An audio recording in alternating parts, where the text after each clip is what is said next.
Sir आप अगर यहाँ पर ध्यान देंगे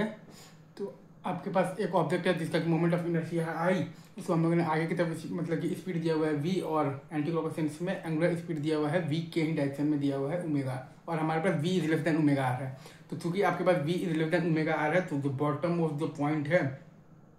वो ग्राउंड के रिस्पेक्ट में बैकवर्ड डायरेक्शन में मूव कर रहा है, मतलब कि यहाँ पर आपके पास बैकवर्ड स्लिपिंग हो रहा है। तो काइनेटिक फ्रिक्शनल फोर्स आपका लगेगा फॉरवर्ड डायरेक्शन में लगेगा, right sir, is it true? और kinetic frictional force forward direction में बेसिकली तो लगेगा तो v is equal to omega r, तो करवाने के लिए वो बेसिकली कोशिश करता है, right sir, is it true? और वो बेसिकली तो कैसे होगा तो मैं बता रहा हूँ, जब kinetic frictional force forward direction में लग रहा है ना तो वो चाह क्या रहा है, वो बेसिकली अगर आप ध्यान दीजिएगा तो v को बढ़ा रहा है और ओमेगा को घटा रहा है, मतलब कि ओमेगा आर को घटा रहा है ताकि v equal to omega r हो जाए। और फिर तो बस स्टैटिक फ्रिक्शनल फोर्स अपने आप को ऐसे एडजस्ट करेगा ताकि v equal to omega r तो है ही सही, और उसके साथ साथ a equal to alpha r भी हो जाए और v equal to omega r pure all maintain रहे। तो यहाँ पर आप देखिएगा तो a एक्सेलरेशन का वैल्यू आपके पास आएगा g sine theta plus mu के जी कॉस थीटा, और अल्फा आर आ जाएगा म्यू के एम जी कॉस थीटा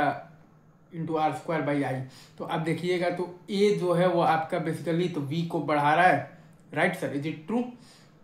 और अल्फा आर जो है बेसिकली अल्फा जो है वो आपका बेसिकली ओमेगा को घटा रहा है, मतलब कि ओमेगा आर को घटा रहा है, और अभी v is less than omega r है। तो वो एक टाइम पर होना ही है कि v is equal to omega r होगा ही होगा, और फिर तो बस स्टैटिक फ्रिक्शन फोर्स अपने आप को ऐसे एडजस्ट करेगा तो ताकि तो v is equal to omega r तो है ही है, और उसके साथ साथ a equal to alpha r भी हो जाए और v equal to omega r pure all maintain रहे, right sir, is it true?